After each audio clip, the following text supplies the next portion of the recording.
میری رحمت کو یہ گوارا نہیں کہ جس کا خون دنیا میں رہ کر مجھے رحمان اور رحیم کہے، میں اس کے باپ پر عذاب قبر میں مبتلا رکھوں، یہ ہو نہیں سکتا۔ لہذا اس کے قبر سے عذاب کو ہٹا دو اور جنت کی کیاریوں میں سے ایک کر۔ سبحان اللہ سبحان اللہ۔ جب بسم اللہ الرحمن الرحیم بچہ پڑھتا تو اللہ اس کے باپ کے قبر سے عذاب کو ہٹا دیتا ہے۔ تو جو پورا قرآن پڑھ دے، جس کی اولاد پورا قرآن پڑھے، تو اللہ اس کے قبر سے عذاب کو کیوں نہیں ہٹائے؟ جو مانگنے کا طریقہ ہے اس طرح مانگو، در کریم سے بندے کو کیا نہیں ملتا؟ اللہ کے خزانے میں کسی چیز کی کمی ہے تو کیا ہم اللہ سے جھگڑ نہیں سکتے؟ اللہ تو دے، مجھے چاہیے، تو نے دیا، صرف بسم اللہ پڑھنے والے کے باپ کو بخش دیا، میں نے پورا قرآن پڑھا، اے پروردگارا تو میرے باپ کو بھی بخش دے، ان کے تمام گناہوں کو معاف فرما دے۔ انشاءاللہ اللہ رب العزت آپ کے والد کے بھی گناہوں کو معاف فرما دے۔ اور مرنا تو حق ہے، برحق ہے، موت تو سب کو آنی ہے۔ عزیزان ملت اسلام، مرنا سب کو، آج مرے یا کل مرے، بات ختم کرو، 12 بج گئے، جاتا نہیں، بس جو آیت پڑھی اس کی تھوڑی سی بات بتا۔ مرنا سب کو مرنا، چاہے کوئی گورا ہو، کالا ہو، مرد ہو، عورت ہو، جو بھی آیا ہے دنیا میں سب کو مرنا ہے۔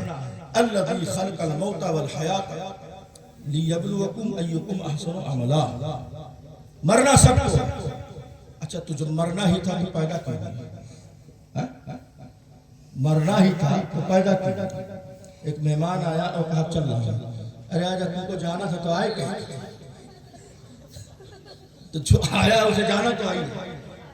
ہر چیز کی ایک حد ہے، کوئی چیز ابدی نہیں ہے، ابدی نہیں ہے، ساری کائنات حادث ہے اللہ کے علاوہ، کوئی چیز ہمیشہ رہنے والی نہیں ہے۔ جو بھی شے، جو بھی مخلوق، جو بھی شے آئے ہیں دنیا میں سب کو جانا، تو جب سب کو جانا ہے، مرنا ہے، تو پھر پیدا کیوں؟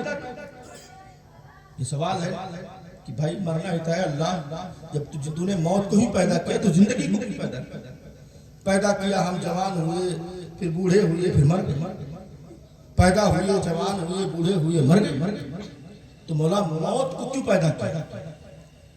اور اگر موت کو پیدا کیا تو زندگی کو کیوں پیدا کیا؟ یا تو پیدا کرتا پھر جینے دے۔ تو اللہ نے فرمایا الذی خلق الموت والحیات لیبلوکم ایکم احسن عملا، ہم نے موت اور زندگی کو اس لیے پیدا کیا تاکہ چیک کریں تم میں کون نیک ہے اور کون برا ہے، چیک کریں۔ جناب عالی پڑھایا سال بھر، امتحان ایک بار، سال بھر میں ایک بار لاسٹ میں امتحان، رزلٹ دیکھیں، ایگزام لیں، کون پڑھا کون نہیں پڑھا۔